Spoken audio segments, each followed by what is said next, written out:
A gente vai então agora estudar o terceira volumetria aqui na disciplina de Quant, que é a volumetria de complexação, certo?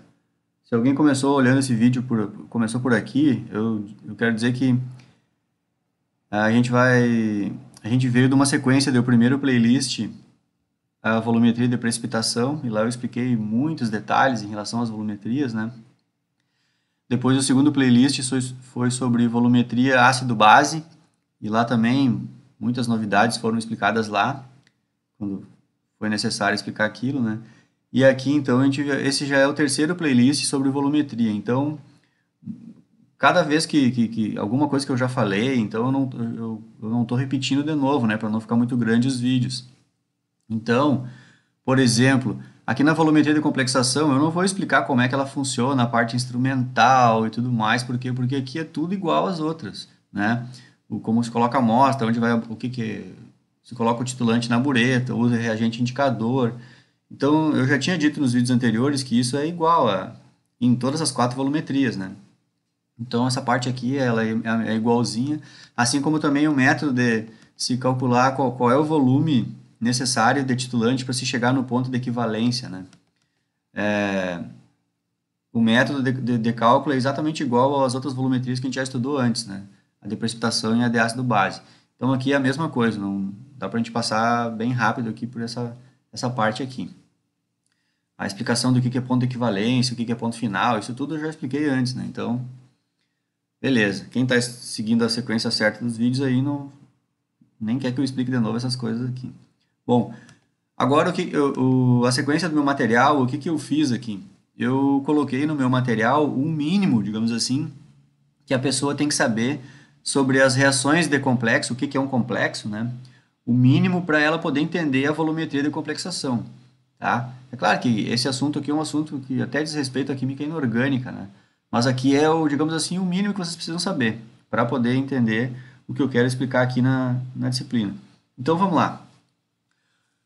O que são os complexos? Os complexos é uma molécula, certo? Formada por um átomo central, né, que é um íon metálico, e esse íon metálico aqui ele é um ácido de Lewis, ou seja, um átomo que consegue receber par de elétron, né, nos seus orbitais ali. Geralmente os íons metálicos aqui são os elementos de transição que tem orbitais D, né? E moléculas que conseguem doar esse par de elétrons para o centro metálico, e essas moléculas a gente chama de ligantes, tá? Inclusive essas moléculas elas podem ser até átomos. Por exemplo, o cloreto é um ligante também, sabe? Mas uma grande maioria são moléculas, tá? Os halogênios ali, não só o cloreto, os halogênios conseguem ser ligantes também. Mas uma maioria são moléculas. Então esses ligantes aqui são, digamos, átomos, íons ou moléculas que consigam doar um par de elétron para o centro metálico, tá? E aí, entre esses ligantes, né, existem os ligantes monodentados, que é aquele ligante que só tem um par de elétron para se ligar com o centro metálico. E existem moléculas que o ligante, a molécula, né, ela tem mais de um par de elétron para ser doado para o íon metálico. Então, por exemplo, se ela tem dois par de elétrons, ela consegue se ligar duas vezes. São duas ligações em que a mesma molécula faz com o centro metálico. Então, esse tipo de ligante a gente chama de ligante multidentado, que ele pode fazer duas ou mais, tá? E, inclusive, esse tipo de ligante aqui, eles são chamados de quelato. Quelato vem de quelos, se não me engano, que é do grego, quer dizer garra. É só para lembrar que se uma molécula consegue se ligar com um centro metálico fazendo duas ligações distintas, é como se fossem umas garras, assim, imita até um caranguejinho, né? Se ligando por duas ligações. E tem ligantes que fazem mais de duas ligações, a gente vai ver isso agora mais para frente, tá? Então, aqui logo abaixo dessa... Opa, passei rápido aqui. Logo abaixo aqui eu coloquei alguns exemplos, tá? De ligantes monodentados. Um ligante bem comum e bem conhecido, e é um ligante, é a água. Sempre que a gente tem esses elementos os metais de transição ali, pense no laboratório lá, aqueles metais bem comuns de reagentes ali, como zinco, cobre, vamos pensar aí, ferro, vários metais ali, né? Até tem uma disciplina aqui no curso que é a Química Analítica Qualitativa Experimental, né? A gente trabalha bastante com isso, faz experimentos e usa bastante a identificação desses metais, né? Esses cátions. E esses metais, quando estão em meio aquoso, esses metais eles são ácidos de Lewis, eles recebem par de elétron nas suas órbitas ali, né? E aí, então, um dos ligantes é a água. Então, quando a gente faz uma solução daquele metal em meio aquoso, ali naquela solução que a gente está enxergando, ela já é o metal na forma de complexo, sendo que o ligante é a água, certo? E é por isso, inclusive, que vários desses reagentes, a gente, quando ele está na forma sólida, por exemplo, a gente vê que é um sólido branco, não tem cor nenhuma. E quando a gente prepara a solução fica com uma cor, tem cor, né? E a cor é oriunda desse complexo formado. Que aí eu não vou entrar nesse nível de explicação, porque aí eu já vou desvirtuar, digamos assim, a minha aula aqui, né? Aí, mas isso ficaria para uma curiosidade aí dentro da aula de Quant aqui, tá? Mas vamos lá, então eu vou focar no que eu tenho que explicar. Então, existem ligantes monodentados, o mais comum de todos, que é a água, e depois outras possibilidades aqui de ligantes, tá? E outra coisa também que como é que eu vou dizer? Já é uma função também, não é uma função de eu explicar aqui, mas esses ligantes aqui, eles têm forças de ligações, né? Ou seja, existem ligantes que se ligam mais forte que outros e assim por diante. E existe todo um estudo para entender isso, que eu imagino que vocês vão estudar isso lá em Química Inorgânica. Então, eu não vou ensinar essa parte aqui também, né? Tipo, o cianeto mesmo é um ligante muito mais forte que a água, né? Mas essa parte eu não vou explicar. E vamos lá. Exemplos de ligantes que fazem mais de uma ligação com o centro metálico. Então aqui eu coloquei 4 exemplos, tá? De moléculas que são usadas, inclusive, como ligantes. A gente tem essa molécula aqui, o ácido nitrilo triacético. E essas moléculas todas têm nomes bem grandes, né? E como elas são muito usadas, elas são mais conhecidas até pela sigla delas, né? Essa aqui pela sigla de TPA. Eu deixei a nomenclatura dela, né? Olha a nomenclatura desse daqui, ó. O EGTA. E essa última aqui é o xodó da volumetria de complexação, que é a molécula EDTA, quer dizer, o ácido etileno, aqui tem o etileno, esses dois carbonos aqui, né? Etileno, diamim, esses dois grupos amino aqui, e depois tetracético. Tetra quer dizer 4, né? E a gente tem como se fosse 4 grupamentos acetato aqui, oriundo de um ácido acético, né? Se tu pensar essa molécula aqui, até aqui assim, ela parece um ácido acético, né? Então, a gente tem tetraacético aqui, ó. Tetra grupos acetato aqui, ligados nessas aminas aqui. 4 grupos, né? 2 aqui, 2 aqui. Então, essa molécula aí, o EDTA, ela é o xodó da volumetria de complexação, porque essa molécula aqui, esse ligante, consegue fazer 6 ligações químicas.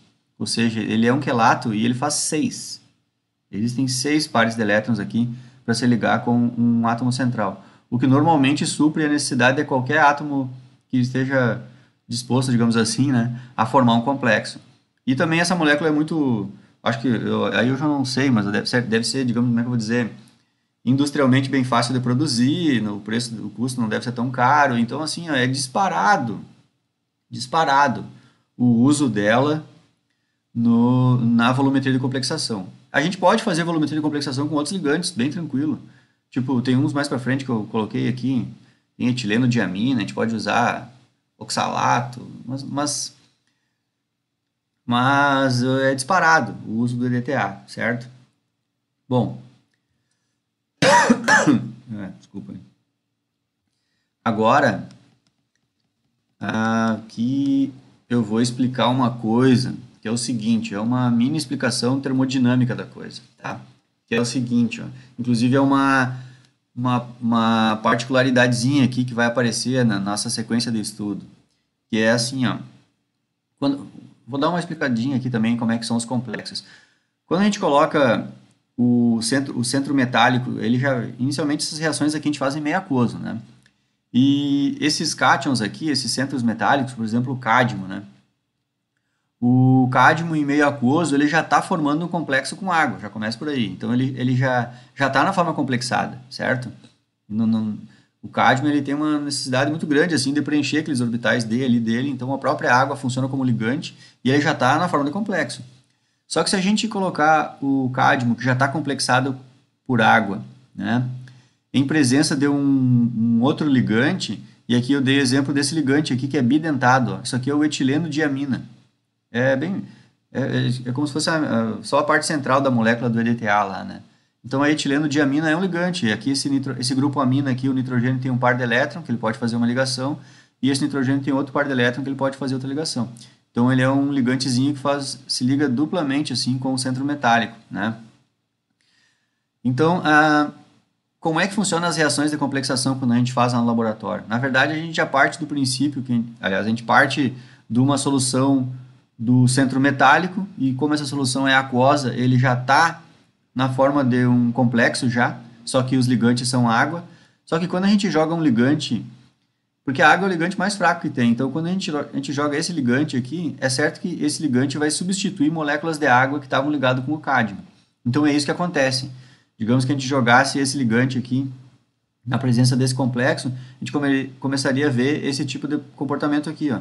A cada ligante desse, ele arranca duas moléculas de água que estavam ligadas ao cádmio e se liga ao centro metálico ali, entenderam?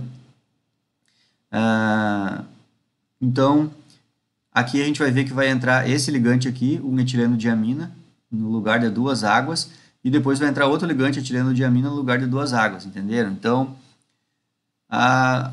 quais são as novidades aqui que eu tenho para dizer? Deixa eu pensar aqui para não esquecer, né? Bom, uma que esse cádmio aqui, ele tem carga, ele veio, né, de um sal onde ele já tinha perdido os elétrons, né? Então ele tem carga 2+, né?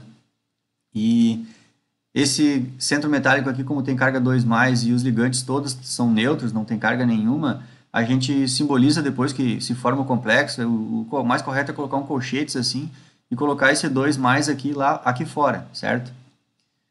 Eu sei que é assim, só que eu não quis fazer para deixar bem marcado que inicialmente quem era o cádmio 2+, era o cádmio, né? A carga 2+ veio do cádmio, tá? Bom, obviamente então que ao acontecer isso aqui vão sobrar 4 moléculas de água que foram tiradas aqui do complexo. E aqui vem uma informação bem interessante, bem importante. Isso aqui a gente pode fazer a constante de equilíbrio disso, né? Vamos pensar que isso aqui são os reagentes, isso aqui são os produtos. Então a constante de equilíbrio disso daqui vai ser a concentração dos produtos, que é o complexo, né?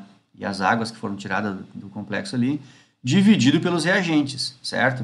E aí a gente vai ver que esse equilíbrio aqui, esse tipo de reação, ela é extremamente deslocada para o lado dos produtos. Ou seja, à medida em que essa molécula aqui encontrar esse ligante aqui, eles vão reagir direto. É isso. Em 100 moléculas, 99 vão fazer isso aqui. É discrepante o quanto essas reações são deslocadas para a direita. Ou seja, o quanto se formam os complexos, né? Então, sempre as constantes de equilíbrio de complexo, onde se forma o complexo, elas são escritas com um KF. Então, em vez de escrever constante de equilíbrio, elas são escritas com um F. Então, isso aqui, eu acho que lá na quali eu falava muito nisso. Eu acho que nessa sequência de vídeos aqui eu até nem falei ainda. Então, eu vou falar, que é uma coisa que eu sempre falo lá na quali, que é o seguinte. Lá em quali a gente estudou equilíbrio químico de tudo que foi possível lá, né? E aí vocês já viram que a constante de equilíbrio geralmente a gente simboliza por Ke, constante de equilíbrio. Só que aí existem várias particularidades. Tem aquela constante de ionização da água, aí como água em inglês é water, aí a gente chama aquilo de Kw. Tem a constante dos ácidos, tem a constante do produto de solubilidade dos sais, né, quando é sal pouco solúvel. Aí aquela constante de equilíbrio a gente chama de Kps. Depois tem os ácidos fracos e as bases fracas, aí a gente chama de constante ácida, que é o Ka. Depois tem a constante básica, que é o Kb. Lembram disso?